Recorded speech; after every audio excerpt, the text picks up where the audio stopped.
Welcome, friends, it's the Movie Film Podcast. Movie Film Podcast, enjoy the show. Zach and Sean and Ryan are talking about movies. Movie Film Podcast on the radio. Welcome to the last movie film of 2014. I scared you. I think I scared Brian. My name is Zaki Hassan, and joining me, as always, is my good friend Brian Hall. Hey, what's up, guys? What's happening? And by guys, I mean you and the listening audience. Yes, and guys is all inclusive. We are a gender neutral show. Oh yeah, man. When I was a waiter, I did have people. You go up to a table like, "Hey, what's up, guys?" And I had on multiple occasions people say like, "My wife is not a guy." Wow. So, actually, I'm pretty sensitive about that because it stuck with me. Well, you have learned nothing, clearly. No. Yeah. Isn't that And what proud life's of all about? Yeah.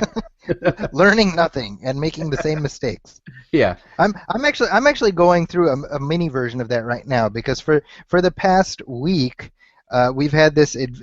My youngest who just turned a year old. He's now learning to walk, which is very exciting. Awesome. Yeah, it is awesome.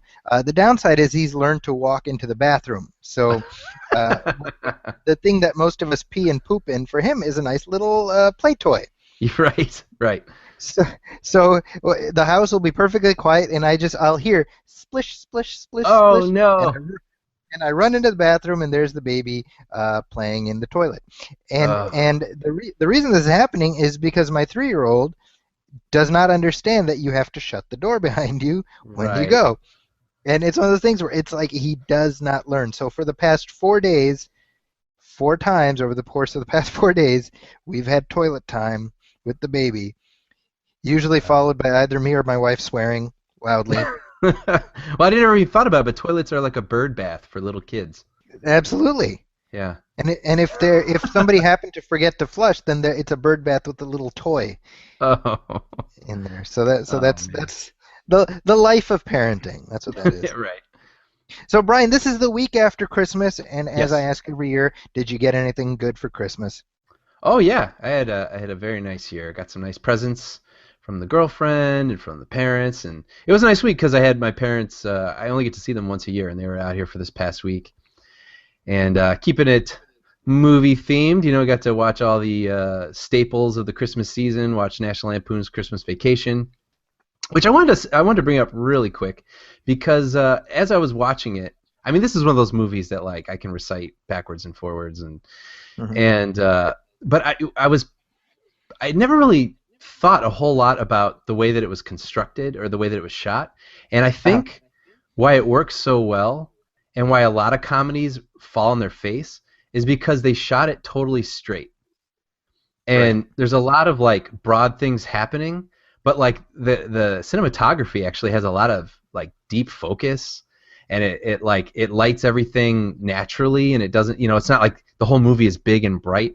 And even the score, with the exception of a couple parts, like maybe when he's putting up the Christmas lights, the score is pretty straight. The score, when he's walking down the street, it's not like boop be doop be dee be dee boop, like a lot of like comedies do. Right. And I was like, man, that really makes it funnier. Right.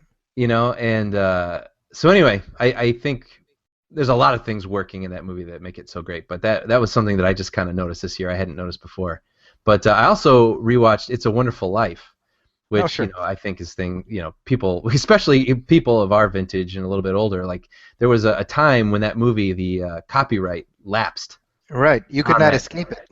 No, Christmas season, it was on every channel all the time because everyone could play it for free until Turner picked it up. But anyway, I hadn't seen it in years, and I kind of wanted to watch it again, and I knew it was a good movie, and I knew that I liked it, but I have to say, watching it as like an adult, it is like a whole different experience. And I always felt bad for George Bailey, and then he goes through all this terrible stuff, wishes that he had never been born, and then realizes what a wonderful life it's been, how many people he's affected. But as an adult, I was like, wow, I really relate to all of his problems.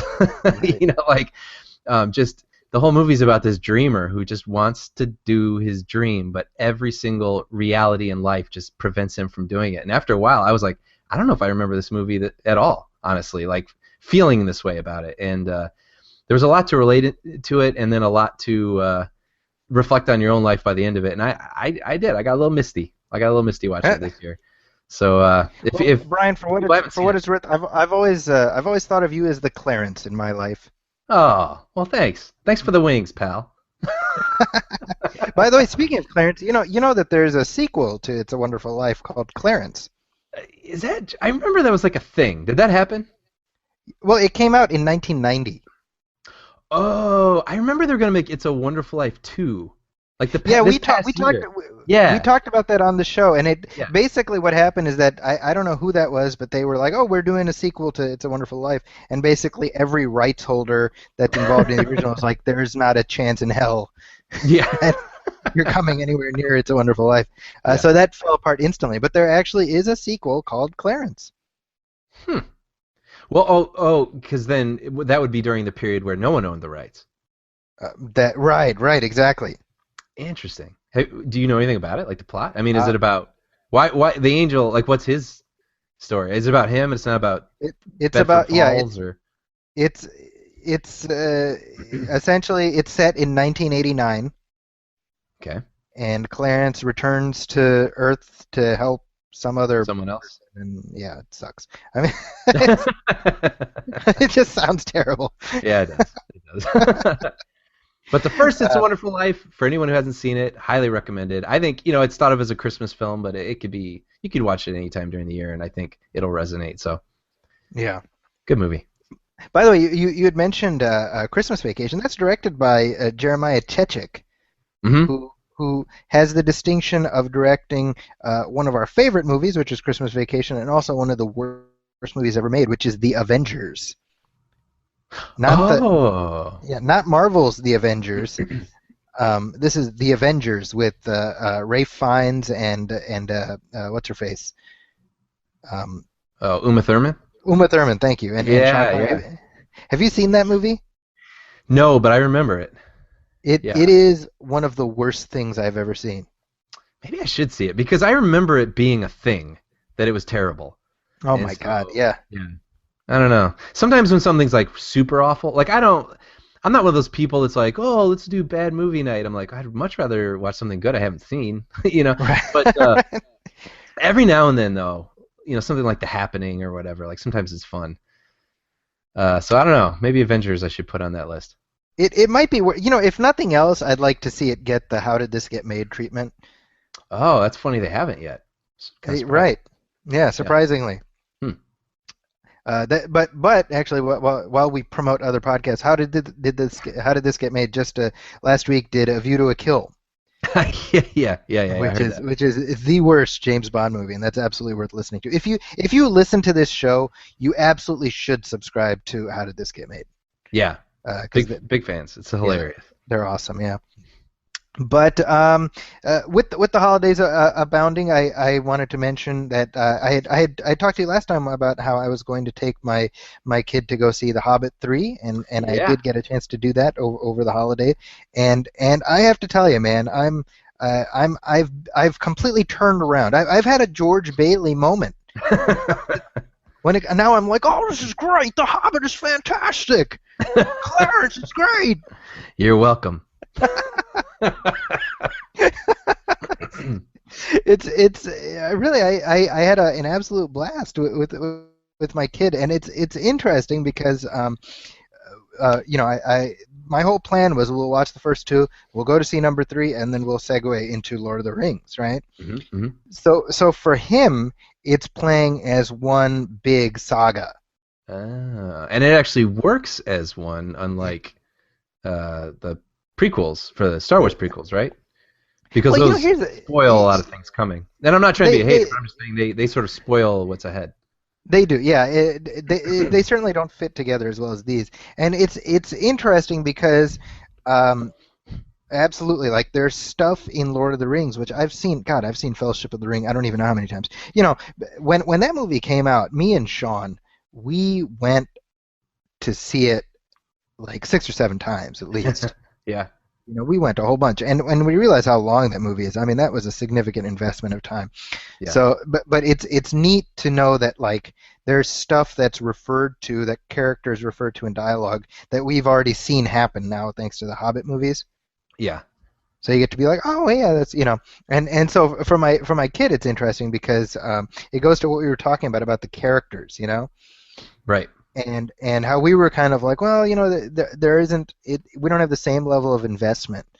And both my oldest who's 7 and my younger one who's 5, they're like, oh well, where's Biffer and Boffer? Like when we're into the when we're in the Lord of the Rings movies, like, oh, I miss Thorin. Like, so for them, Huh. those are, you know what I mean? That is interesting because I did not. I wanted to feel those feelings, but I just didn't. Yeah. So interesting. Oh, hey, it worked for the upcoming audience. The incoming exactly. audience, let's say. The incoming audience, yeah. There was also a music video, which I don't know if you had a chance to see, where it's a song by Billy Boyd from the Lord of the Rings trilogy, and he's singing this kind of like the farewell song for the whole Middle Earth saga. Check that out if you get a chance. It's called the Final Goodbye, I think, the Last Goodbye. Okay. It's on YouTube, and it cuts together clips from both the trilogies, so from all 6 movies, and it works really well. Nice. Yeah, I'm looking forward to talking about that movie with you. Yeah, hoping to check it out soon. What did you have a chance to see over the last few weeks? I've seen quite a bit actually.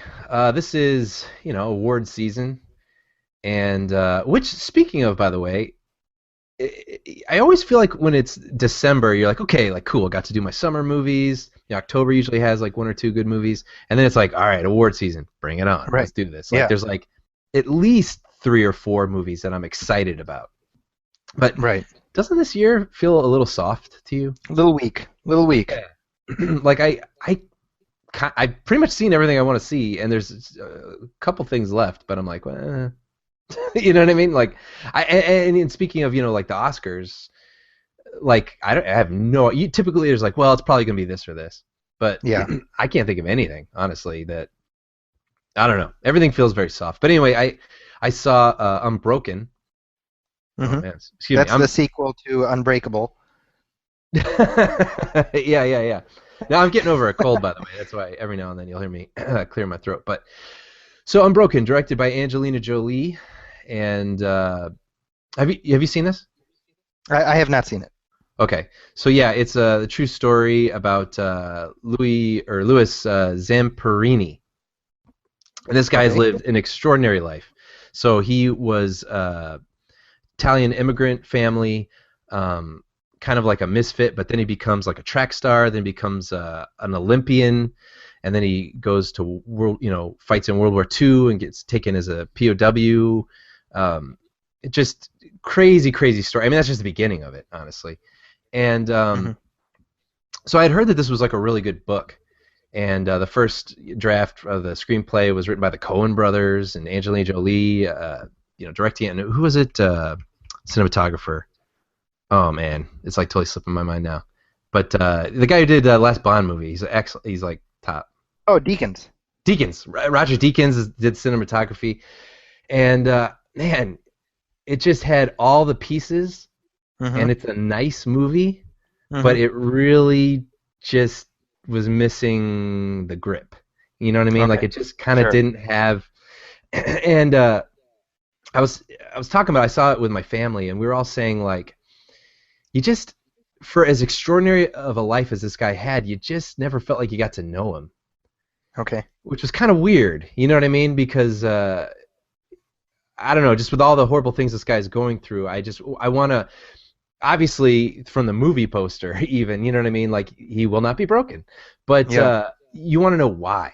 What is it that's going through his mind through all these things? And I felt like that was just kind of missing from this. And there's a lot of beatings, you know what I mean? And if they had maybe taken out 1 or 2 of the beatings, it's like, yeah, I know, he got beaten. We get it. But like, yeah, maybe if they had inserted another flashback or what he's thinking of while he's enduring these beatings, I think that might have helped a little bit. But not a bad movie, and people seem to be enjoying it, on Facebook and everything. But like, I just wish it had a little more texture to it, I guess. Sure. But understandably with Deakins, it looks gorgeous, and so yeah. Anyway, saw that. I saw Imitation Game, And which is the that's with Benedict Cumberbatch. yeah, another true story about Alan Turing, who invented basically the first computer to try to crack the Enigma machine that the Nazis were using, to send coded orders, and they figured if they could decode these orders that the Germans were sending out, they could possibly end the war. And so you got this, socially inept mathematician who's brilliant, who invents this machine, but has a hard time getting along with people along the way. And will he do it? Will World War II end? I won't spoil it, but Is President Lincoln okay? yeah, this was another film again where it was like, man, so close to like being like all the pieces are there. The acting's great. Keira Knightley, Matthew Good, Benedict Cumberbatch, or Swizzle Stick, Cumbernuts, or whatever you want to call him. You know what I mean? Like, it's all there. The performances are good. It looks good. The story's super fascinating, but there's just something that just won't let you in. You know what I mean? It sort of felt a little bit at a distance. Here's my question for you, and this is only tangentially related to this. Is Benedict Cumberbatch a star? He is he's a great actor. No, he is a great actor, but I don't know if he has the flash that like a A-list movie star requires. I think he's going to be working for a long time, and I think people are going to like him for a long time, but I don't know that he's going to lead a superhero movie anytime soon.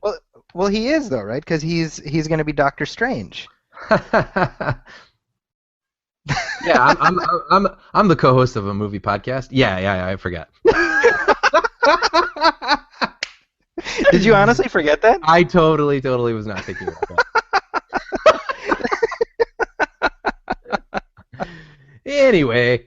No, I mean I think about that, right? Because it's like he's magnetic to watch. He's really compelling, but I've been making the case that I don't know that he's a star. Mm-hmm. And it's I don't even know if I know what I'm saying, but I mean I wonder about that because I feel like Benedict Cumberbatch, part of his mystique is that he seems distant. Mm-hmm. You know, I mean, those are the characters he plays, right? Whether you're talking about Julian Assange or Alan Turing or Sherlock, which he's best known for, Khan. You know, there is it's the idea that he is set off from the rest of us. Yeah, I'm trying to think of someone to compare him to, but it's like is he like Patrick Wilson? Is he like a British Patrick Wilson? I'm not saying he has like the range of Benedict Cumberbatch necessarily, but he's a guy. He's in good movies. You do host a movie podcast because you just use Patrick Wilson as like a point of comparison. So that shows that. But right? Am I right? I get what you're saying. I see, but I think he was really good in that. Like, I mean, he's like a award-worthy guy. But I think he's Patrick Wilson can do an everyman pretty well. Okay. Sure. Right, sure, because he's in Insidious, right? Yeah.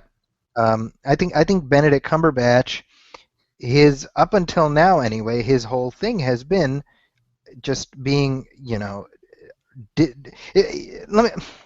trying to like on Sherlock, right? Uh-huh. Have you seen Sherlock? No, I haven't. You should watch it if you haven't seen it. But he plays Sherlock Holmes, right? So he fits that role very well because the whole thing with Sherlock Holmes is that Holmes is never our entry point character. Uh-huh. Like we always, even in the books, right? Our experience with Holmes is through Watson. Right. So on Sherlock, Martin Freeman is Watson, and Martin Freeman is one of these guys who you can't not relate to. Right. So now, granted, I don't want to overlap actor and character, but I think that's been Cumberbatch's thing, in most of his roles. Mm-hmm. So I wonder about that. I feel like people talk about him as an A-lister, and my question is always like, but is he a star? I think he's A quality. Yeah, there you go. Okay. Yeah. Okay. No, I'm totally with you on that. Yeah. Oh, and yeah, and Keira Knightley's good in it. So Is she you like, know, oh, yeah, oh, I was gonna say, so screw you and Sean. I like Keira Knightley. at this point, I just do that to keep it alive, keep hope alive. Let's see. I also saw American Sniper, which we will talk about in the next episode because you're going to be seeing that soon. That's the plan, yeah. So Yep. don't tell me anything about that. Oh, you saw Whiplash also, right? And I saw Whiplash, which, spoiler alert, will be in my top 3 of the year. Oh wow, okay, that good. This movie debuted at Sundance, so this has been out there for a little while, and now it's just kind of, I think, resurging a little bit because of award season. And it stars J.K. Simmons and Miles Teller, and it's about a kid. So for the comic nerds, that's J. Jonah Jameson and Reed Richards. Right. And this is the IMDb summary. It says, a promising young drummer enrolls at a cutthroat music conservatory where his dreams of greatness are mentored by an instructor who will stop at nothing to realize the student's potential. Wow. And so, like a drumming student and his mentor. Like, okay. Right. You know what I mean? How's that going to be for 90 minutes? Man, I have not yelled at a screen as much at any movie this year as I did this one. When I was excited, when I was scared, when I was nervous, when I was like thrilled. This movie, this is is this the first movie? Yeah, the first movie, I believe, a feature film from Damien Chazelle. Okay. He wrote and directed it based on a short that he had done. This is just grade A filmmaking. I mean, seriously, like the cinematography, the directing, the editing, the acting. This is a good movie, and you will just. It's so simple, but like you are hooked and you are dragged through this film, and like, I listened to another podcast where they sort of discussed it and they pointed out maybe a couple like holes here and there, and I was like, you know what though, like I didn't even think of them like during the movie. Like later, I'm like, yeah, I guess maybe, but like, yeah. This movie just grabs you by the throat and pulls you for 90 minutes, and it is totally satisfying. Like I really enjoyed Whiplash. I highly recommend it. So it meets my test for plot holes, which is that if you don't notice the plot holes until the day after, it's not a plot hole. Yeah, and I don't even want to call them plot holes. I mean, just maybe like stretches, let's say. You know what I mean? But like, sure. And I don't even want to put them in people's heads because it's like just go and just enjoy it. I mean, it's a movie. Like movies don't need to add up all the time. You know what I mean? Necessarily. Sure. But that's how I view the Transformers movies. This is just like the Transformers movies, you're saying. Yes. But no, I mean, Miles Teller playing this drummer, I mean, clearly he knows how to play in real life because that's a thing, you know what I mean? When you see actors playing instruments in movies and it just does not line up and it's distracting. Yeah. I mean, this kid kicks ass, like, on the drums in this movie. And J.K. Simmons plays this really... And you play drums, by the way. I do, yes. So you know your drum playing. Yeah, I was just like, man, I will never, ever... I have hit a wall and I'm comfortable here.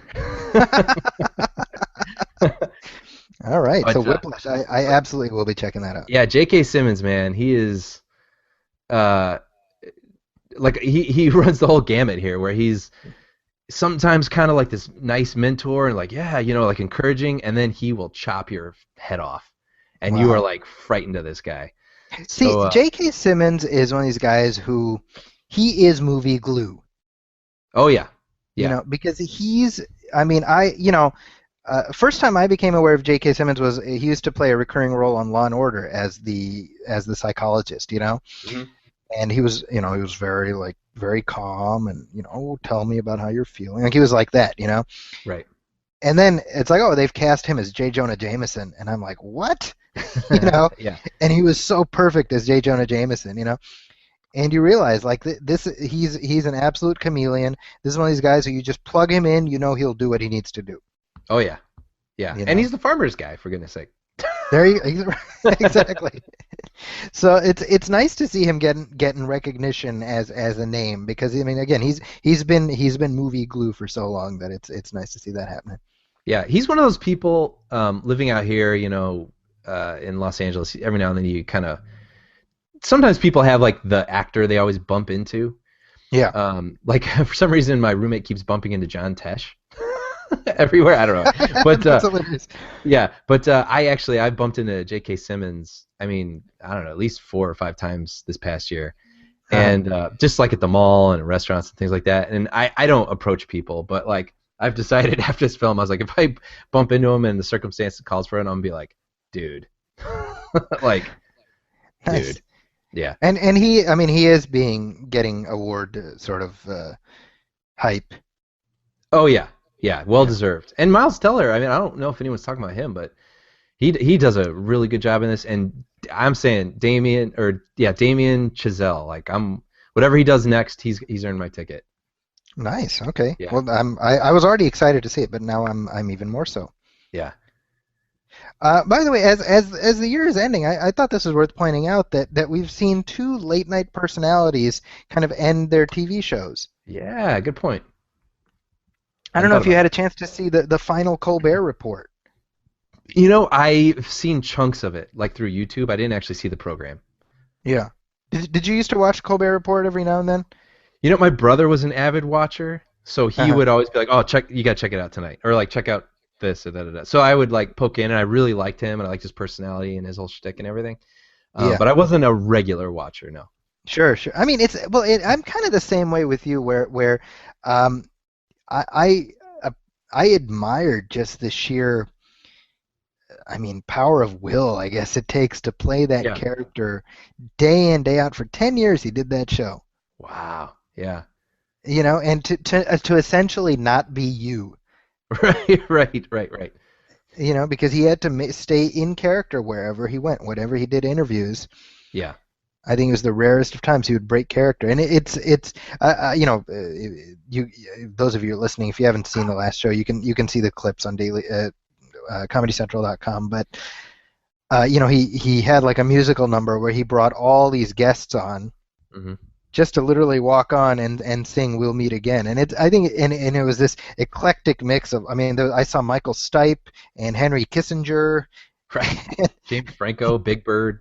Yeah, just this very random assortment, and it says something about how comedy is almost like the great equalizer. Yeah. Yeah. It's like we can put our politics aside for one brief moment and just share in a bit, Yeah. and it's okay. Yeah. But I'll say about And, him too, and this will carry over to when he takes over the Late Show, is that he is like a grade A improviser. oh my Like gosh, yeah, his interviews, I mean, he is so sharp. right. Like just he can like hear something and then just know exactly how to turn it on its head and say I don't know. Yeah, so it'll be interesting to see him use that skill out of character on the Late Show. Right. Yeah, it's well, and it's all connected because Colbert getting the Late Show is what led ultimately to Craig Ferguson signing off the Late Late Show. Right.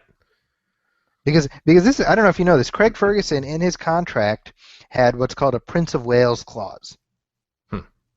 And what that means is that if he did not get to succeed David Letterman, he got a massive payout from CBS. Really?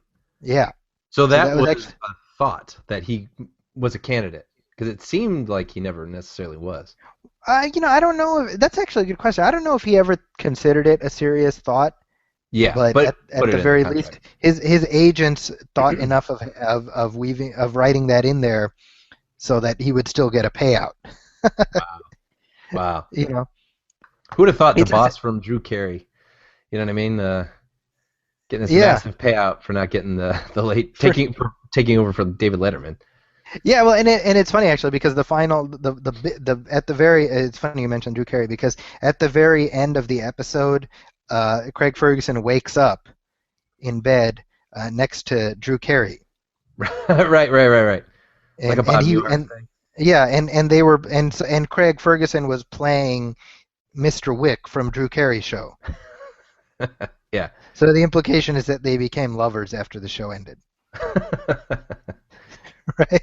But That's it's funny. actually it's very interesting because his last episode he had Jay Leno on, and they were just kind of shooting the breeze and whatever.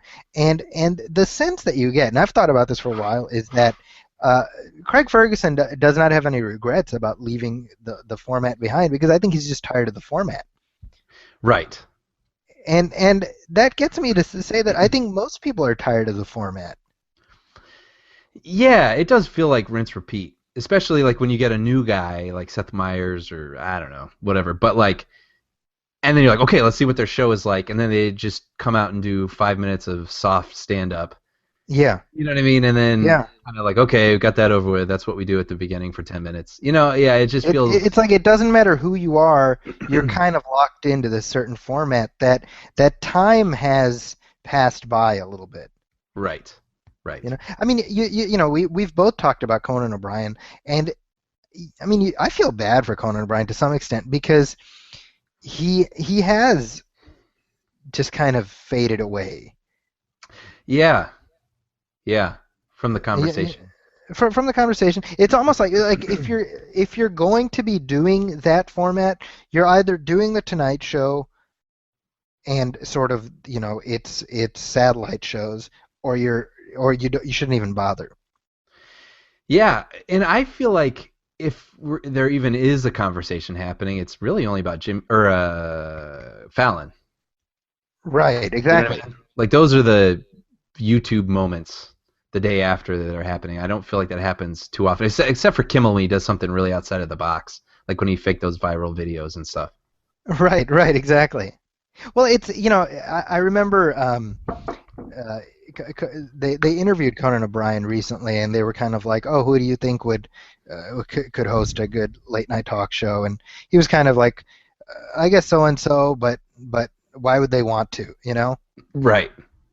It's like he was, yeah, he talked about Key and Peele, for example. We were like, oh, could Key and Peele host a late night talk show? And he's like, they're brilliant, they're so versatile, I love those guys. I think they could have a late night talk show, but why? Yeah, it's true. It's almost like you wish, or I wish, that it was a bit more of a variety hour. Yeah.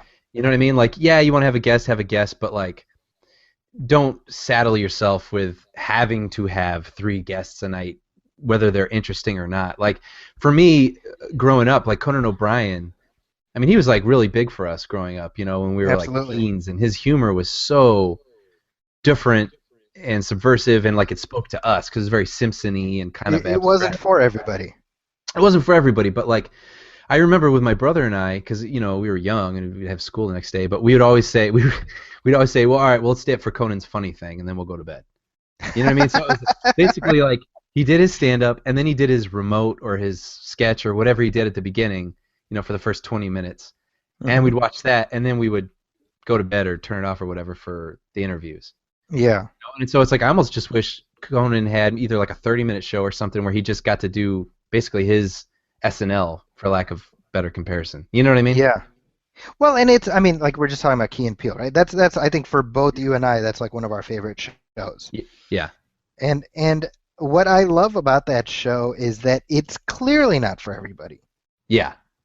But they have so many bits there where it's like, even if one of their skits isn't like laugh out loud funny, you end up appreciating it just for how out of the box it is. Right.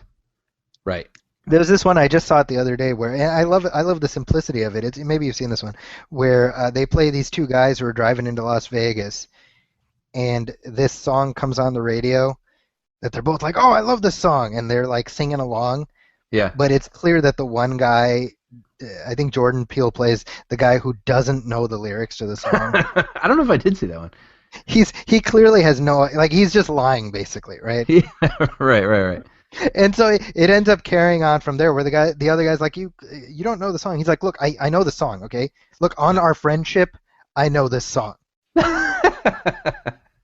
And then and they had turned the radio off. He's like, oh, so I'm just gonna turn the radio back on, okay? And they turn the radio on, and the DJ's like, man, I love that song so much. I think I'm gonna play it again. And they start playing it again. and he just opens the door and jumps out of the car. Rather than have to sing the song. Dude, that's hilarious. So I love that because folks, for those of you listening, I mean, for me, Sean and Brian, we have certain just a type of humor where I watch something and I'll be like, oh my gosh, this is like, I hope Brian saw this, you know? Yeah. Oh yeah. And then we send we have email chains. Yeah, just keep going. But that's the thing too, is like they have a show that's on at 10 p.m. on Comedy Central on Wednesday. Like Yeah. they don't have to score, gargantuan numbers. But like if you're gonna do a talk show, you can't be a small talk show. You're Yeah. like, well, Letterman got this and Fallon got this and that. You know what I mean? Like you're not cutting it. And Right. it's almost like it'd be cool if there was like more niche late night entertainment. And they were allowed Right. to like get the numbers that their audience would likely bring. You know what I mean? Well, I mean, and it's people gave Leno all kinds of grief for kind of playing to the cheap seats and stuff. Mm-hmm. And I'm not going to get into whether he was funny or not funny, but it makes I think if anything the reaction to Leno is a reflection of how comedy tastes have fractured. Mm-hmm. Yeah. Right. Because I mean let's be perfectly real. If Johnny Carson were on right now, he would be thought of as not funny by a big chunk of people. Right. Right. I mean, he's oh my gosh, Johnny. He's the pinnacle. But times are different. Right. So old people suck, is what I'm saying. Get over. Well, even for us, I mean, like Conan. Like Conan was for us, and I could Yep. see younger kids now who probably love Fallon or whoever, like being Yep. like, I don't know about Conan. I can attest to that, absolutely. Right. Right. Which is just depressing. It's kind of sad. Huh. Nah. Well, anyway, we do have some other headlines to talk about. Obviously, the big thing was the Sony hack, which we talked about last week, and we'll sort of tie that into our broader conversation. But somewhat tangentially related to that is the word that supposedly Amy Pascal, the embattled Amy Pascal, head of Sony Pictures, really wanted to have Idris Elba play the next James Bond. Right. Now, by way of context here, I saw an article about that, and I posted it on my Facebook, and I said, I don't think this is a great idea. And that led to a 300-plus post thread that is still continuing to this day, 2 weeks later. Yeah, I saw it pop back up in my feed. Yeah, it's like every couple of days it pops back up with new with new comments. Now here's my point in all of this. The question, and actually a couple things. I'm not crazy about the idea of Idris Elba being James Bond, and then Rush Limbaugh on his talk show was like, well, I think Idris Elba is a bad idea. So now suddenly I'm in a position where I'm on the same side of an issue as Rush Limbaugh. Which says more about culture today than it does about people's having valid opinions. So let me just explain where I'm coming from here. The conversation, I feel, has been somewhat wrong. The idea that can't James Bond ever be black? To which I say, if you are starting from scratch and rebooting, then by all means, change James Bond's race, do whatever you want to do. Right. Fair enough, right? That's a fair statement, I think. Yeah. However, if they intend to continue on from Daniel Craig to another person as part of this same series, then I don't think I'm out of turn to say it's idiotic to cast an actor who's not white. Mm-hmm. What do you think, Brian? I'll be honest, I like the James Bond movies when they come out, but I am not tied to the series. I don't have a strong grasp on his character necessarily like a super fan would. Mm-hmm. I just want to see a suave British guy kicking ass in a good action movie. Okay, fair enough. And so I'm kind of with you. I don't really have a strong opinion on it, to be honest. Like, do I think Idris Elba is a cool, suave British guy? Yeah. So I don't have a problem with it, honestly. Yeah. But again, like I'm not necessarily tied to the continuity that's going on right now. I'll take what's put in front of me. You know what I mean? So here's the way I look at it. If a character as part of the same series, we switch their race, is race not something that we have to acknowledge as being part of somebody's identity? Yeah, well, yeah, I think I think that makes sense. Like if you're going to cast someone who is just totally, different than what we have right now, then yeah, like he should have his own universe. Right. You know what I mean? And I don't think. Yeah, I think it's. See, I don't know. the People analogy. too many Here, stupid people say too many stupid things, and it pollutes the pond. I think that's kind of the problem. we got a Honestly. lot of pond polluters, pond Yeah. pissers. No, I mean here's the analogy I made, and see if this works. Maybe I'm wrong. I'm happy to be proven wrong. That's what this is about. This is my intervention. If I'm secretly a racist, I think this public forum listened to by millions of people is where we should confront that. Here's the analogy I made. It's like in 2009 we did the Star Trek reboot, right? Right. So that reboot centers around the idea that Mr. Spock from the old series goes back in time and we create a new timeline, right? Mm-hmm. So this is the equivalent of, well, Captain Kirk is played by William Shatner, Spock goes back in time, and the young Kirk is played by Chadwick Boseman. Mm-hmm. So that wouldn't work, right? Right. That Right. doesn't mean I totally get Chadwick what you're Boseman, right? That's the point I'm making, is that race is something that's a part of somebody's identity, and you can't just, if we're part of the same series, well, that's a factor, right? Yeah. And Well, and by the way, yeah, good. well, I just want to say I'm a huge Idris Elba fan to the Oh, yeah. point that my son is named Idris. Right. That's real. He's not retroactively named Idris now to prove my argument.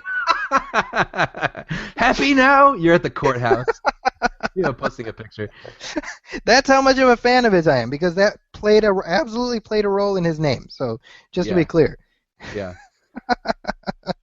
Yeah. Well, no, but I think that the simpler conversation that people are trying to have is not nuanced at all, but makes a good soundbite. Can James Bond ever be black? Yeah, of course. Yeah.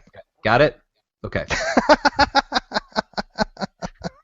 Now that being said, and it's worth pointing out, Idris Elba will never be James Bond, not because of his race, but because of his age. Right. Because by the time Daniel Craig leaves, we're looking at, he's doing number 4 right now. He's probably going to do 1, probably 2 more. So Idris Elba will have absolutely aged out of the demographic. The next James Bond is somebody who we don't know right now. Right. But he will probably be white. I'm just guessing. Yeah. Don't know. Now, excuse me. Moving on, another conversation we were having last time was about the next Star Trek movie. Speaking of the Star Trek reboot, Brian,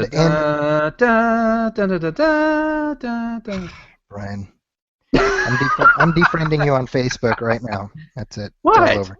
Yeah. Now, Roberto Orsi had been chosen and then unchosen by Paramount to direct the movie.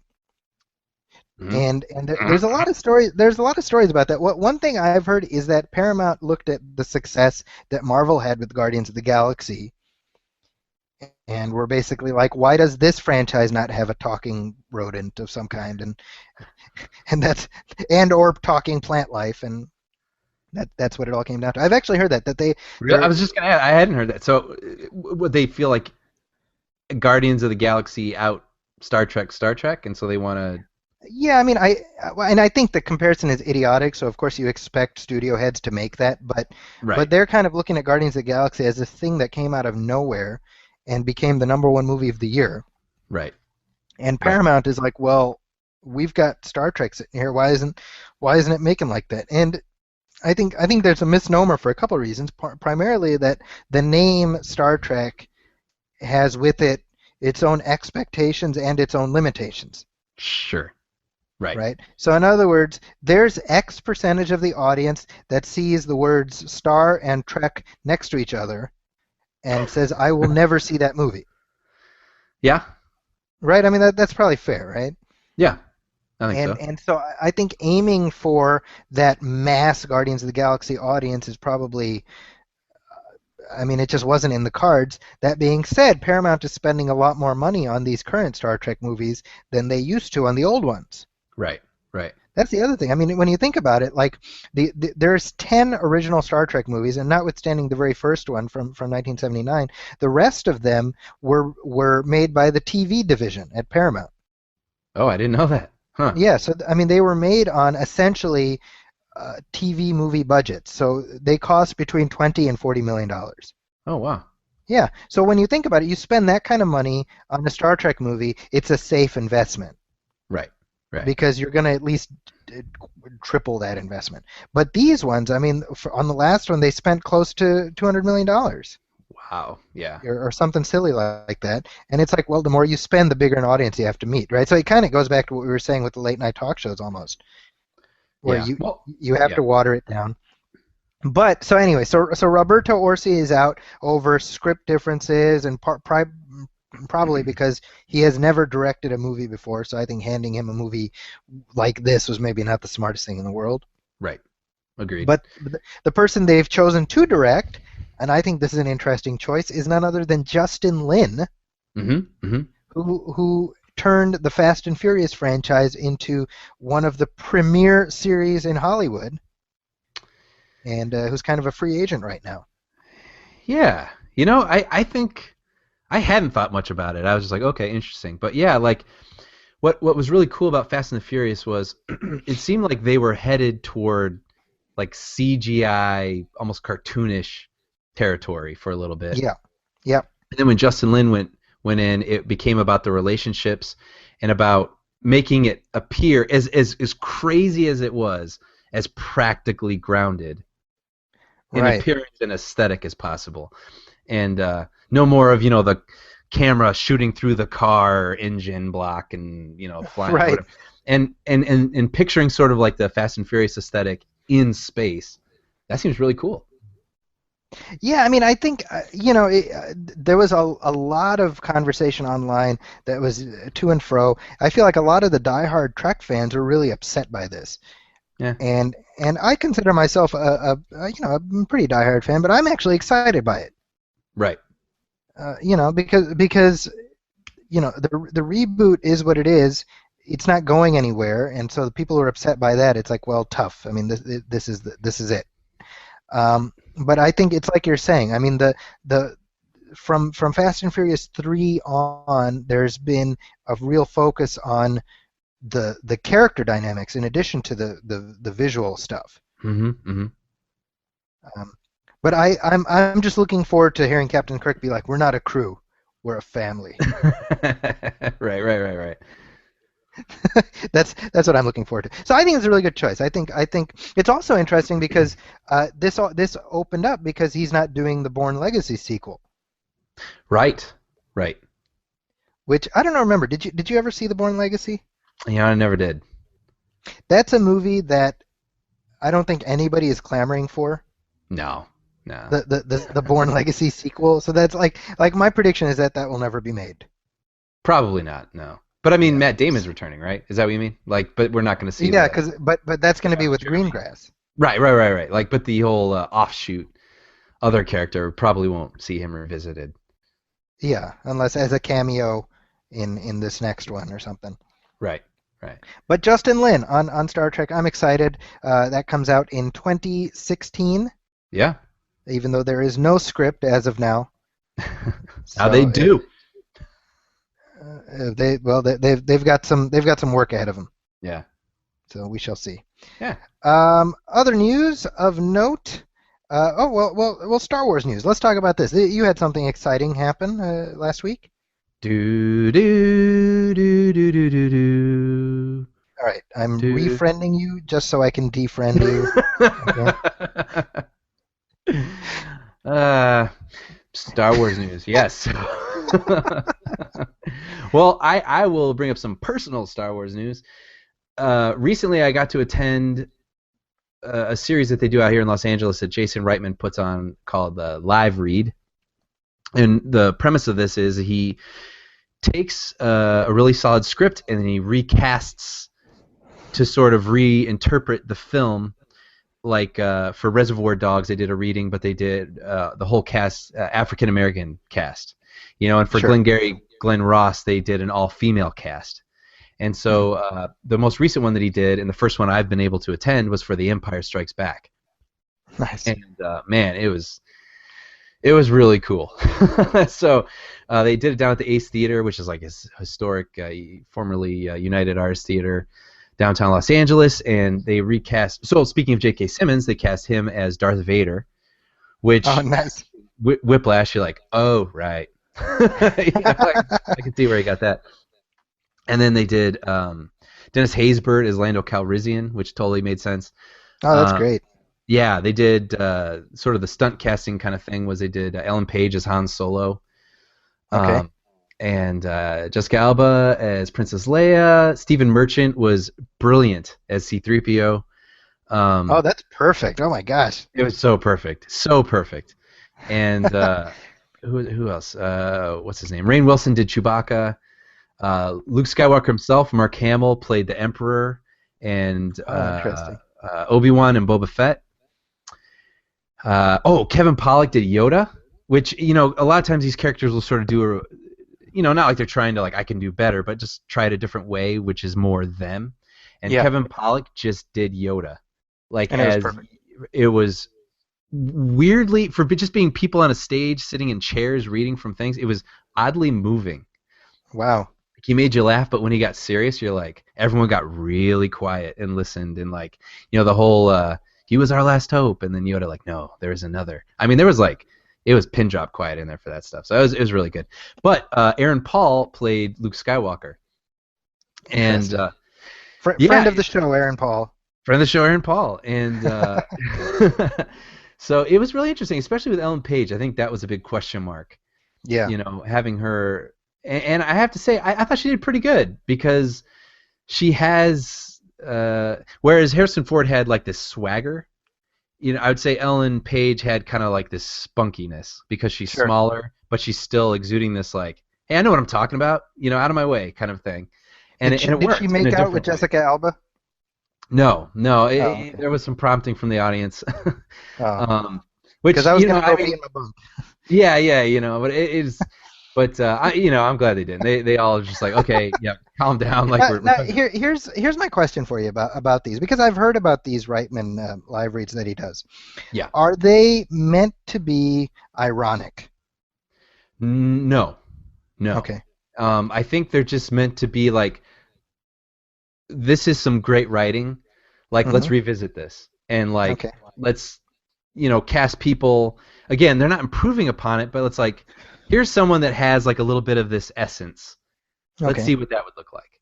And I have to say, man, like, I wonder too if they would like trim the script a little bit, because I mean, the movie is easily 2 hours on its own, but reading it out loud, I don't even know what it came out to be, but like, it's like you forget, like Empire Strikes Back, we just watch it as a package. It is fantastic writing. Yeah. I mean, that thing just sizzles. Like it starts and it does not stop. And like the dialogue is good, the action is good. The movie, there's not one moment that you should take out of that movie. Right. And you just look at it and you're like, this is an excellent piece of writing for like a special effects extravaganza. So I mean, Brian, I know you. You know Empire Strikes Back inside and out, front and back. Sure. I know it like the inside of a tauntaun and back. And back. What was like? What was it? Was it like a mental adjustment to hear these lines being said not in a way that you're familiar with? A little bit, because it's almost like your favorite song where you can hum the melody. Right. And so like a lot of the dialogue, you're sort of like, I thought they smelled bad on the outside. Like, and then hearing Ellen Page like, thought they smelled bad on the outside. Like, yeah, it was a little different, but not bad. You know what I mean? Just different. And so it was just you sort of realize like, okay, I'm going to see this from a different angle. And it was a really good time. And anyone who has an opportunity to check out one of these things, I would highly recommend it. So is Jason Reitman serving as like a narrator? Yeah, he does the script direction, and he did R2-D2 this go around. Oh, okay. Which I've heard typically he doesn't participate with dialogue. So he was just like beep, boop, boop, boop, boop. He whistled. Oh, okay. And he did good. He did good too. But like, yeah, just hearing, I'm trying to think of something specific right now. It was like over 2 weeks ago. But like, there were moments again where you could sort of recite these things in your sleep, but then hearing them recited in front of you, there was like a return to urgency. You know what I mean? Like Lando, that's a good example actually. Like his whole arc in that movie. He's not in it very long. You know Right. what I mean? But he starts off as this sort of like, hey man, I'm your pal, like, and then he Right. totally turns everybody over. He's this traitor. But then it's like, no, like, I'm not a fan of this. You know what I mean? But then no one trusts him. But then he has to earn back to, like, his small arc. Like, it's amazing that it works like it does. Right. And you sort of, it was on display seeing it without the visuals, without the effects, without the distractions, the music and everything. You know, like, it's there in the writing, and it totally works. So these live reads are something that Jason Reitman has been doing for a while, Right. and they've become kind of an LA thing. Mm-hmm. So let me ask you, correlating that to his screen career, what's happened with his movies? They've been kind of terrible lately. You know, I wish I could tell you, and I listened to him on the WTF podcast Mm-hmm. with Mark Maron. You ever listen to those? I've actually had you tell me about it, and I've been meaning to. Yeah, highly recommended again to people. Like, this guy is a very unique interviewer, and he really gets people at ease, and you know, then he also gets to pull out a lot of things from these people that I don't think other people would be able to do, or things that they wouldn't be comfortable talking about elsewhere. And he actually kind of gets that out of Jason Reitman in the latest interview with him, and he talks about what went wrong with his last film. Oh man, it's escaping me right now. With Josh Brolin and Kate Winslet. Labor Day. And he basically admits. Well, and I on mean, there, after that was Men, Women, and Children, which also tanked. right. And but I mean, before that had come out, I mean, he basically gets Reitman to admit that he failed. You know, and to explore that. In what sense? Just that it didn't connect with people, and there's a reason with that. And I am paraphrasing for him, but I feel like I remember him saying, like, yeah, I failed, you know, and Wow. and so that's interesting, because I do feel like he's a talented filmmaker, and I don't want the guy to fail. Like, I want to see more good movies from him. I think Juno suffers a little bit from its timely cutesiness, you know, with the dialogue and stuff like that. I would argue that Juno has not held up at all. For those reasons specifically, but I don't think it was a bad movie. I think it was unfortunate that they kind of let that happen, the dialogue Sure. in some instances. But I feel like it wasn't a bad movie. Let's put it that way in terms of filmmaking. But then Up in the Air is really good. Thank You for Smoking is really good. You know what I mean? Young Like, Adult? he's Young Adult. I'm a big. I think Young Adult is highly underrated. Yeah. That's a good movie. Right. In terms of filmmaking and performances and whatnot, and writing, honestly. See that. If people are out there looking for something good that they've missed, and a good dramedy, see Young Adult. But anyway, with that in mind, you know, he's a good filmmaker, so I don't know where these missteps have happened, honestly. I don't know. What do you think? Well, I mean, I've heard him being compared to M. Night Shyamalan, which is one of those comparisons nobody wants. M. Night Shyamalan doesn't like being compared to M. Night Shyamalan. But you know what? With the problem with the Shyamalan is that, like, he is clearly in love with himself, Right. and like his overly long takes and his really, really, you know, self-aggrandizing dialogue, you know, and like all that sort of thing. But like, I don't feel like I sense that in Jason Reitman's movies. Like Labor Day, I didn't see Men, Women, and Children, but I saw Labor Day, and I didn't hate Labor Day. Yeah. It just didn't land. You know what I mean? Like, there was something in there. You know what I mean? So I don't know. I don't know if I would agree with that. Right. I don't think he's a one-trick pony. I think that, I mean, my sense of Jason Reitman is that, for better or for worse, I don't know that I see a distinctive authorial voice in his films. Sure. I don't know if that makes any sense. Like, I mean, Shyamalan, again, for good or for ill, you watch a Shyamalan movie, you know it's a Shyamalan movie. Right. You know, Christopher Nolan is like that. You know, I think Jason Reitman, if he's guilty of anything, it's that I don't know that there's not necessarily anything unique he's bringing to his films. Well, you said you see a Nolan film, I was just thinking a Spielberg film, and I saw a part of Crystal Right. Skull where they just did a marathon, and I watched that part where they're taking the two Jeeps through the jungle. Sure. They're going over the skull, and it's like, say what you will about that movie, but when that sequence ended, I was like, damn it, that guy can stage action. He knows You how know to what I mean? stage a shot. Yeah. Yeah, and it's just like, But that movie, in my opinion, isn't great. I think it's not very good at all. And like, is Spielberg a bad director? No. But like, maybe that material, he wasn't passionate about it. You know, it seemed like that movie happened because it had to happen. And so maybe the same, you know what I'm saying? And like, so maybe that's the same thing with Reitman. Like, he's finding stuff, but maybe it's not stuff. Maybe the other things had something to say that he agreed with or he felt himself. Right. And maybe these things are things he's just trying to make. So maybe for all filmmakers, if they can find something that they're passionate about, you know, that's when they shine. It's like Michael Bay, right? And Lord knows there's a lot to criticize there. But I think when we talked about Transformers 4, we talked about how the movie's either crap or it's not crap, but it's distinctly a Michael Bay movie. Sure. There's no mistaking, you know, and it's, you know, I think like in that movie, like, you know, you have that character who carries around his like rape protecting statute in his wallet. You know, it's like that's funny. You're not making that up. I'm absolutely not. That's a real thing. Watch the movie. Amazing. And you know, it's I just got a text from Sean like 2 nights ago where he talks about Battleship. Yeah, he was talking with me about that too. Yeah, and you know, Battleship is directed by Peter Berg, trying to do Michael Bay. Yeah. Right, and this is Sean's text. I'm sure he won't mind me reading. It is watching Battleship. Peter Berg has spectacularly out Michael Bay. Not Michael Bay. Not a compliment, more of a literal statement. It is so unlike his other films. It's literally like, I want to make a Michael Bay movie. Yeah. But he couldn't, because only Michael Bay can make a Michael Bay movie. Right. And so I think that's a big part of sort of the authorial voice that comes into a director taking ownership of the work. Mm-hmm. And you know, I mean, certainly with Juno and Young Adult, I mean, those are more associated with Diablo Cody than Jason Reitman. That's a good point. So I mean, maybe there's some of that in there. Anyway, we wish nothing but the best for Jason Reitman, is what we're saying. Sure, he's made stuff I liked, and I'd like to see more stuff I like. Enough said. And what you just heard was Angry Brian.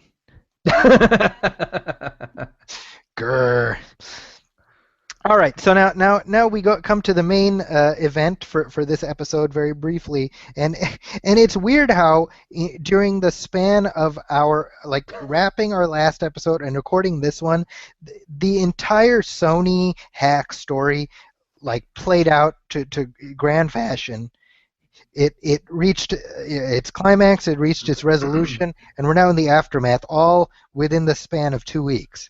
Kind of amazing, isn't it? Like, it almost feels like it's always been there, but nope. Yeah, we just bounced right over it. We jumped forward in time in these 2 weeks, and just total chaos ensued. Well, at least we can talk about it now as a whole, rather than. That's a good point. Yeah. Now, so sort of to catch people up. Last time we were talking about the hilarity of all the dirt that was coming out in the hacked Sony emails that were leaked. Yeah. I was having a grand old time. Brian was feeling guilty. Brian's like, Zachy, let's not do this. I feel bad. I was like, shut up. People's lives. I was part of the problem, is what I'm saying, basically. But so that all happened, and we were alluding to the fact that it's somewhat related to the interview, the film, although we didn't know to what extent or whatnot.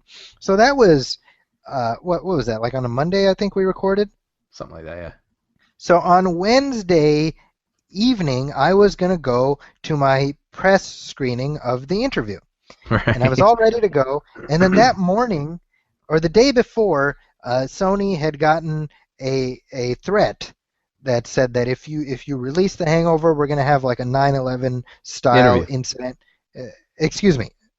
Release the interview, we'll have like a 9/11 thing happen there. A 9/11 style incident. Which, by the way, I mean, we were sort of getting used to this information getting leaked, this hack happening. It was sort of like bizarre and kind of intriguing, but then, yeah, when this dropped, it was like, whoa. Yeah. Like they're threatening violence now. Yeah. And it was sort of elusive too, whether or not this had anything to do with this film previously. That's the interesting thing, because it only suddenly like references to the interview happened once people in the media were like, well, maybe it's about the interview. Yep. I remember someone saying that to me as a joke, and then it became an actual thing. Yeah. Yeah. So that's kind of interesting. So anyway, so Wednesday morning, the major theater chains were like, we're not going to carry the movie. Mm-hmm. One by one, they dropped it. At which point, Sony was like, all right, we're not releasing it. Right. And so I emailed the publicist, and I was like, hey, so is the screening still gonna happen there? And they're like, yeah, no, it's not happening. I'm like, God damn it! So I was Yeah. I was very upset by that. Yeah. And then so then Obama got involved. I mean, for this stupid stoner comedy. He's like, I think it's a victory for the bad guys when we don't release Seth Rogen movies. It's, Right? Yeah. And I was like, we are officially through the looking glass. Dude, I mean, that was the thing that was really, really fascinating to me, is my brother and I saw this movie back in June. Mm-hmm. It was a test screening, and I had a feeling something was going to happen with this movie. I thought it was either going to be cut a little bit or this or that or whatever, so I actually made efforts to go see it because I wanted to see it completely as they intended. And so then all of a sudden, it's like, not only is it not going to play in theaters, which is crazy, not only is the president talking about it now, which is crazy, but now I have like senators, people all over my Facebook saying it is your duty as an American to watch the interview. You know what I mean? And I'm like, I don't think it is. Right. Like I've seen it. I'm not so sure. It's our right to have the option to see it. Right. I'm not sure it's not going to make you a patriot. Well, so as of Wednesday, let's look at the chronology here. So as of Wednesday, the 16th, the movie is pulled from theaters, and then a week later, Sony's like, you know what? We're not scared of the terrorists, and we're going to release it after all. Mm-hmm. And so they made deals with independent theaters as opposed to the chains to release it in something like 300 to 500 theaters, and also for a day and date video on demand release. Yeah. So this is all played out. So suddenly everybody's rushing to buy tickets. A side note of this, by the way, is that some guy, I don't know if you heard about this. I did. Some guy was like, "Oh man, this show is like the hottest ticket in town. I'm gonna buy a bunch of tickets and scalp them." So he bought 50 tickets for I think $650, hoping to scalp them online. And then like moments later, Sony's like, "Oh, it's also going to be on YouTube and everywhere else." So suddenly he was on the hook for $650 that he was not going to see back. Yeah. And I mean, yeah. Well, he went to the theater for a refund, and they said, "No, we're not doing that." Yeah, he's the reason why going to concerts suck. You know what I mean? Like why they cost so much and whatever. So honestly, I wish it had been more than $650 to see that guy. Well, it's funny because the theater said, we'll give the $650 to charity, and he's like, "No, I can't afford that." Well, there you go. So anyway, point is, the hack saga has not been resolved. The FBI rushed out to say, "Oh, it was North Korea," but now it's seeming like it was not in fact North Korea that did this. Which seems kind of crazy, right? I mean, this is an ongoing theory that it was an inside job. Yeah. Use a person inside Sony, but then tapping into other hackers across the world. But at the same time, for the FBI to actually go on record accusing North Korea, I mean, they must have had something. Or like, to me, that seems crazy that they would say that. Yeah, very odd. That's a big deal. But well, and supposedly, like, the North Korean internet went down. Right. And it's if this was all as a result of sort of these are the spokes from the hub that is the interview. I mean, again, I said this last time. If we don't make a movie about this whole thing, oh, for sure, yeah, it's a missed opportunity. But regardless, let's talk about the interview, which I've had a chance to see now. I rented it on YouTube, and in trying to get through it, I ended up my rental window expired, so I had to rent it again. Oh no.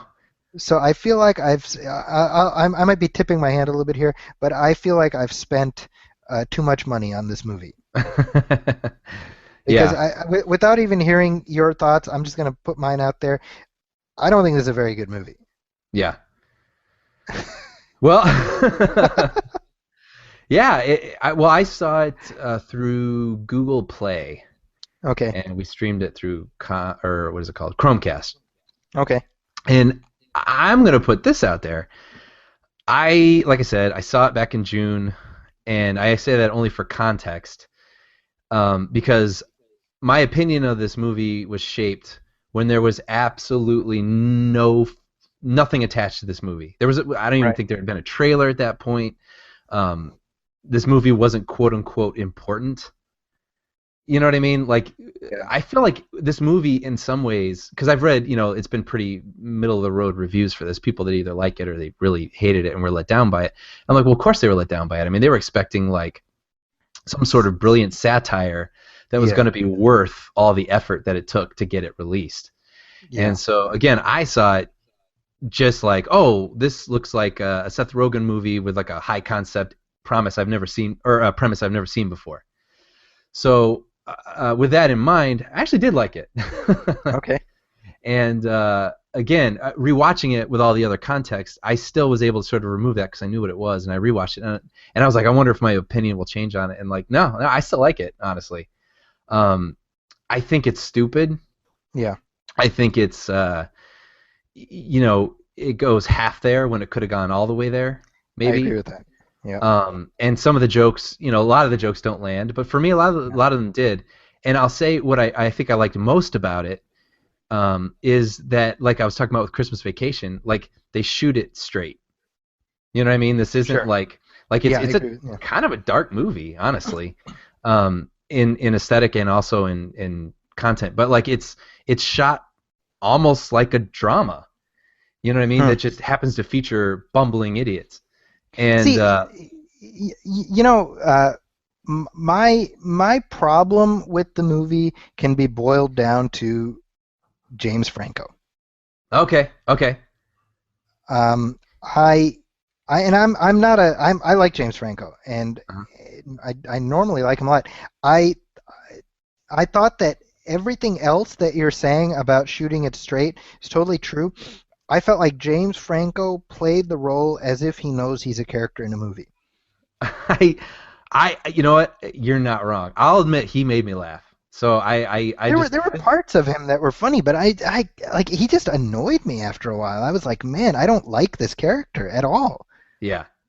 Like again, I realize like where this is going now because I did kind of like it, but like yeah, I don't think you're wrong at all. I thought Rogan overall was very funny. Yeah. I thought the relationship was unbalanced in terms of I felt like they were playing the comedy in two different directions.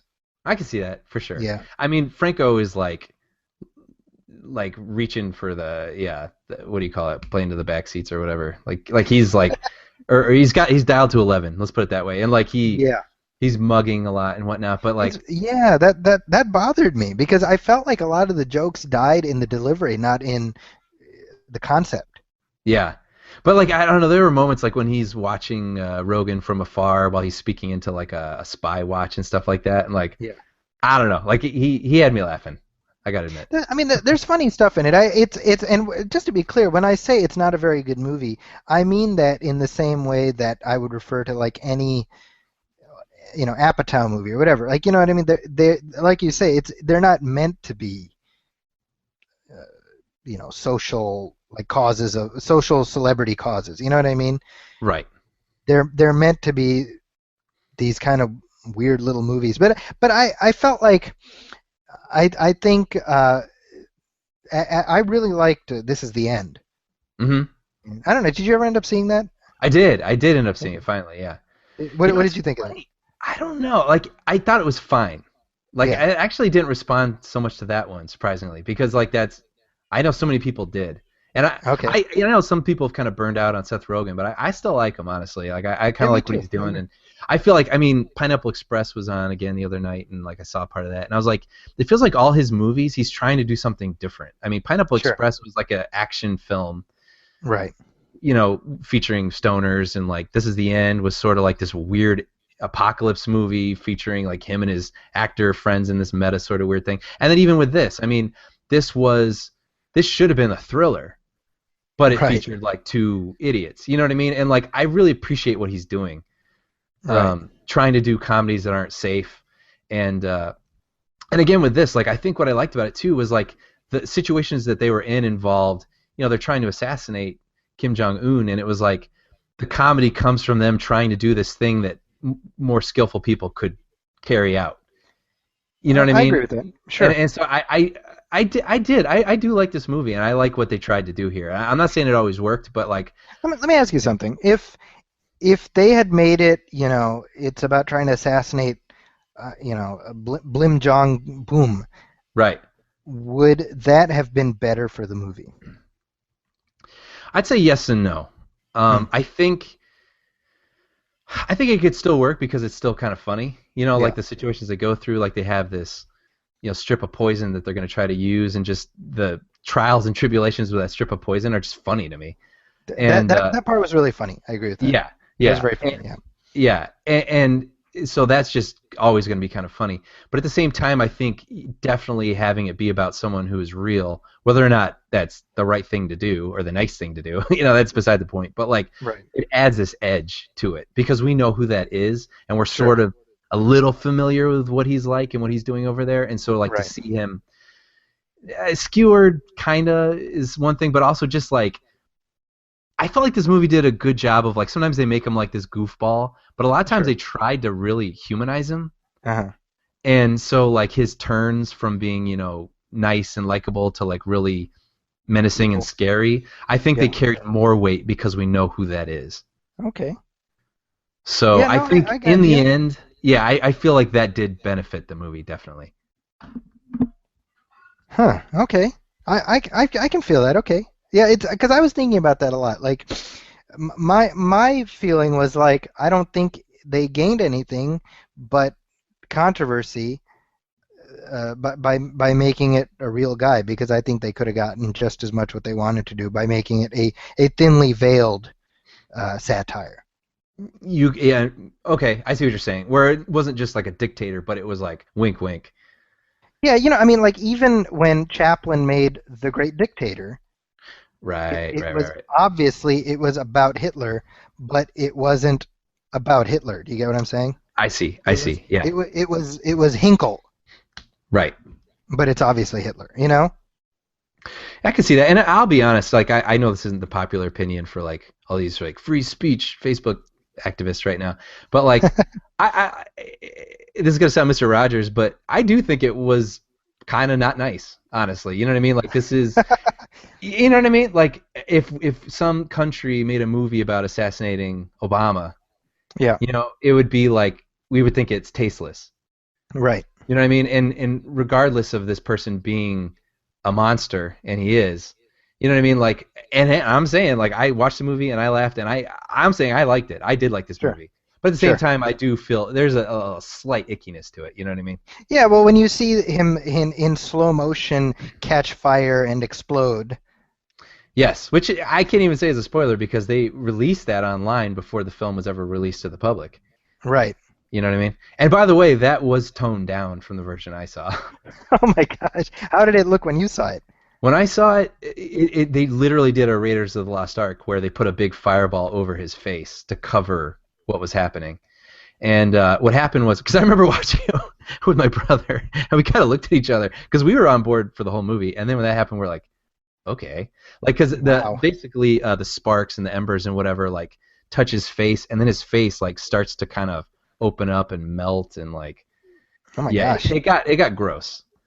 And that was the subject of pretty heated back and forth between the heads of Sony and Seth Rogen, trying to decide how much was too much. Yeah, and not allegedly. We literally know that. that was a back and forth email conversation. That's one of the. It's from what you're talking about, right? The idea of like if somebody else were to make a movie about something like this. There's actually a British docudrama that came out in 2006 called Death of a President. I remember that, And it's about what happened after the assassination of George W. Bush. Right. And that's something that I wasn't the biggest Bush fan, but even at the time I remember being like, well, I think that's inappropriate, Right. Right. And so so in other words, we have an experience that we can look at, like, well, yeah, something like that, which is made in England, which is not hostile to us by any means, but even then we say, well, it's not appropriate. Right. So yeah, you know what, free speech is great, but free speech is blank check, Right. you Right. know. So So the point is, stay in school, kids, and don't stay do in drugs. school. Don't do drugs. Follow your dreams. But yeah, I would just say, like, for people, and I don't know if this is possible for people that only saw this movie after everything had happened, but like, it's just a stupid comedy with a premise you've never seen before that I found entertaining. Look at it. Look at it for what it's trying to be, not what it became. Yes, and also, again, I would say, again, without all this stuff, I wouldn't have said, like, you need to rush out and go see it in the theater. I think now, because it's a conversation piece, maybe there's more urgency to be in the conversation. But like, I would have said originally, like, this is a fun rental. Like, you're gonna see something you haven't seen before. It's got some good tension, comedic tension. It's got like some dumb jokes. It's just fun. I don't know. I liked it. So yeah. Well, and I just thinking about what we're talking about. I wonder if part of my sort of I didn't hate it. I was just kind of whatever. I think part of that reaction is because I missed out on the theatrical experience. And you know what? That's another thing too, because I saw it in a packed theater with people rolling in the aisles. Sure. I mean, typically they interview the audience afterward at these test screenings and ask what you thought, and they didn't, because it went so well. They just told us thanks, and we left. So yeah. My experience was very positive with it. I wonder if that's part of what I missed out on, and I do, because that's part of the reason I really liked This At the End, was because of that. It was this great crowd. Right. And actually, by the way, for This Is the End, we interviewed Seth Rogen and Evan Goldberg, and I had said, like, what do you guys have going on next? And Evan Goldberg was like, oh, we're going to be doing this thing with Franco, and it's like, well, funny.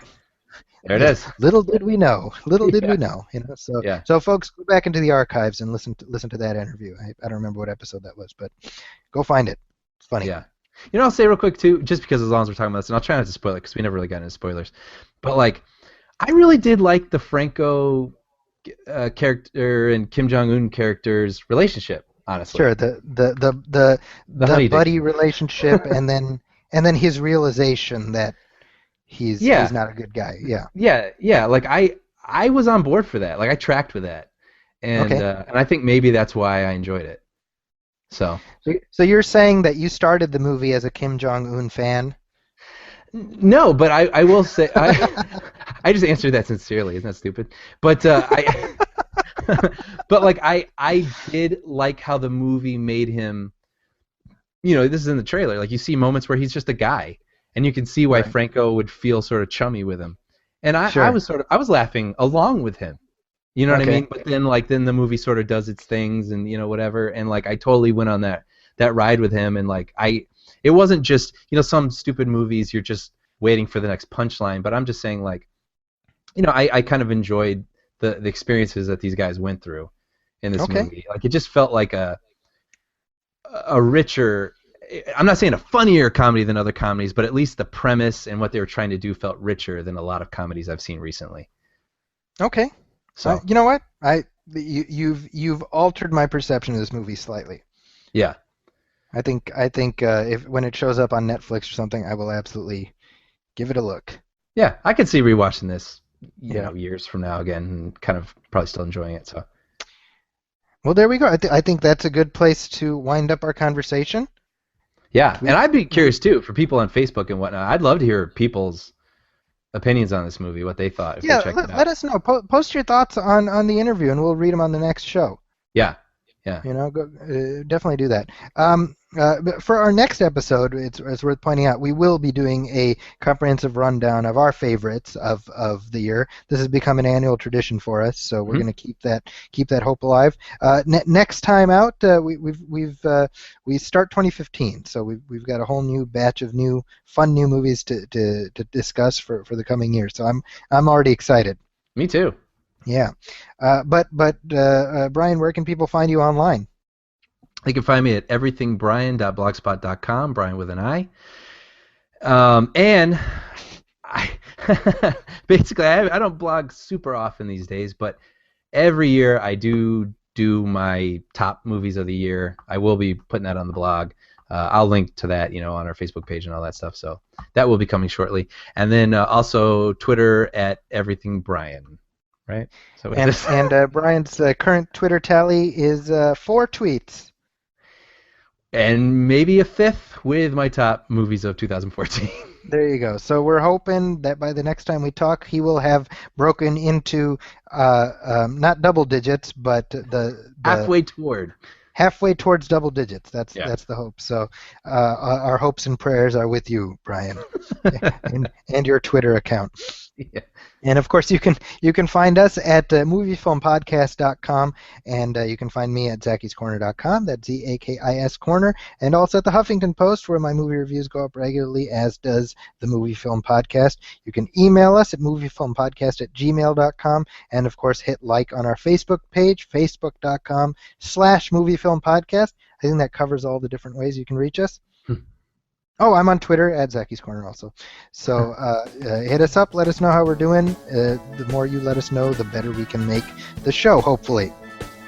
So on behalf of my friend and colleague Brian Hall, my name is Zaki Hassan, and here I am closing out 2014 with the Movie Film Podcast. We'll see you next time. Welcome